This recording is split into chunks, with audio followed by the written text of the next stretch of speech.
আজ শেয়ার করছি দারুণ একটা রেসিপি, আম পোড়া মুরগি। এই গরমের জন্য একদম পারফেক্ট একটা ডিশ। প্রথমেই আমরা আম, কাঁচা লঙ্কা আর রসুন আগুনে একটু পুড়িয়ে নেব। এরপরই আমের খোসা ছাড়িয়ে নিয়ে, রসুনের খোসা ছাড়িয়ে নিয়ে মিক্সারে একসঙ্গে পেস্ট করব। তাতে দিয়ে দেব অল্প কিছুটা আদা। এই পেস্টটা হয়ে গেলে এইবার এই পেস্টটার মধ্যে আমরা একে একে মেশাবো কিছুটা কাসুন্দি, দেব কিছুটা মধু টকটাকে ব্যালেন্স করার জন্য, দেব এর মধ্যে একটু সর্ষের তেল দিয়ে মশলাটাকে বেশ করে মাখিয়ে নেব।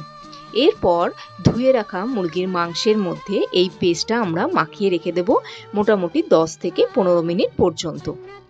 ব্যাস, ম্যারিনেশনও আমাদের কমপ্লিট। এইবার কড়াইতে সর্ষের তেল দিয়ে তাতে বেশ অনেকটা কুচি করে পেঁয়াজ দিয়ে নাড়তে হবে। পেঁয়াজ যখনই একটু নরম হয়ে আসবে তখন মেখে রাখা মাংসটা দিয়ে দিতে হবে।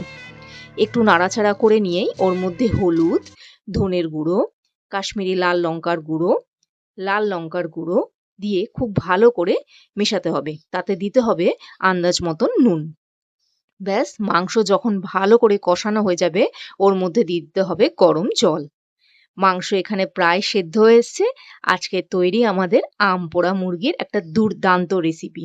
এই গরমে একবার বানিয়ে অবশ্যই খেয়ে দেখুন, মুখে লেগে থাকবে এইটুকু কথা দিচ্ছি।